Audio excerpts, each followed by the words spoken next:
పాలన అంటే ఒకళ్ళని హింసించేది రాక్షస పాలన. అవునా? ఒక ఒక మనిషిని హింసించి పాలన చేసేది రాక్షస పాలన.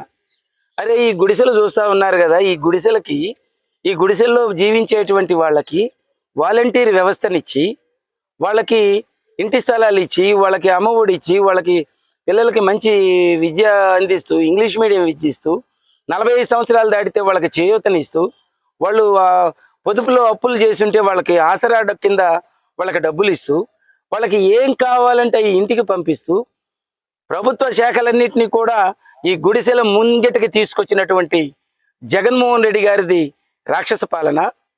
పెత్తందారీ వ్యవస్థను పెట్టుకొని, జన్మభూమి కమిటీలను పెట్టుకొని, వాళ్ళ ఇంటి దగ్గరికి వెళ్ళి మోకరిల్లి చేతులు కట్టుకొని వాళ్ళ ఇంట్లో పేడకళ్ళు ఎత్తేసి బట్టలు ఉతికితేనే అంత రేషన్ కార్డు ఇప్పించలేనటువంటి తెలుగుదేశం పార్టీ చంద్రబాబు నాయుడు గారిది రాక్షస పాలన. సిగ్గు లేకుండా మాట్లాడుతున్నారు. ఈరోజు ప్రజలందరూ స్వేచ్ఛగా జీవిస్తూ ఉన్నారు. మరి ఇది రాక్షస పాలన?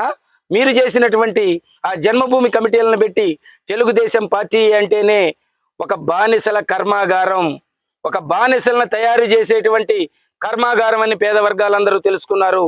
ఖచ్చితంగా తెలుగుదేశానికి బుద్ధి చెప్తారు. ప్రజలు నమ్మట్లేదు. రాక్షస పాలన ఏంటంటే మరలా వాళ్లే గుర్తు చేస్తున్నారు. మేము చేసింది రాక్షస పాలనరా అని వాళ్లే గుర్తు చేస్తున్నారని చెప్పేసి మీకు తెలియజేస్తా ఉన్నా.